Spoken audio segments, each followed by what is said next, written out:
Hello बच्चों, यहाँ पे प्रश्न दिया है कि यदि ए एक आव्यूह है तथा ए बी बराबर आई है तब बी का मान क्या होगा। तो चलिए इस प्रश्न को हल करते हैं।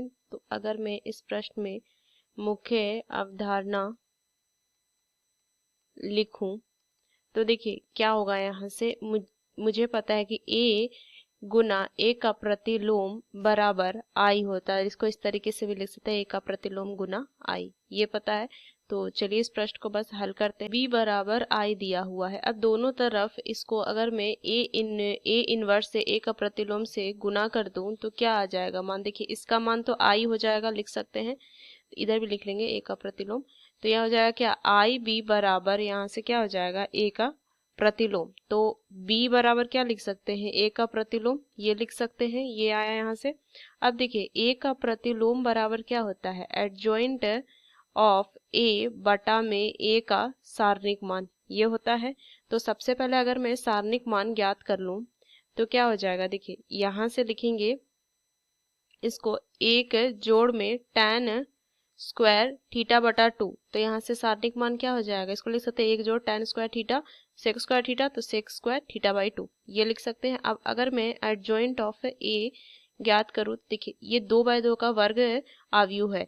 तो इसको क्या कर सकते हैं, इन दोनों का चिन्ह हम बदल देते हैं। तो एक एक यहाँ से एक ही आ जाएगा और यहाँ पे ऋण के साथ आता है, तो ये हो जाएगा ऋण थीटा बटा 2, और यहाँ से क्या हो जाएगा, ऋण धन हो जाएगा, तो ये थीटा बटा tan थीटा बटा 2 यहाँ से मान आ गया।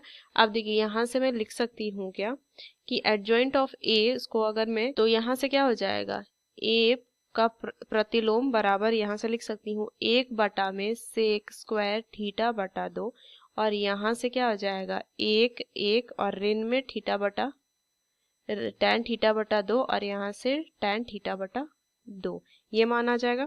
अब देखिए यहाँ से अगर मैं एक चीज लिखूं कि a का प्रतिलोम अगर मैं ज्ञात कर लूं तो क्या हो जाएगा, अगर प्रतिलोम ज्ञात तो क्या हो जाएगा, पंक्ति स्तंभ में स्तंभ पंक्ति में, तो यहाँ से एक एक थीटा बटा 2 ये आ जाएगा, और यहाँ से कितना हो जाएगा, इसको लिख देंगे, इधर आ जाएगा, और ये आ जाएगा ऋण में थीटा बटा 2, ऋण में tan थीटा बटा 2, और यहाँ से एक आ जाएगा।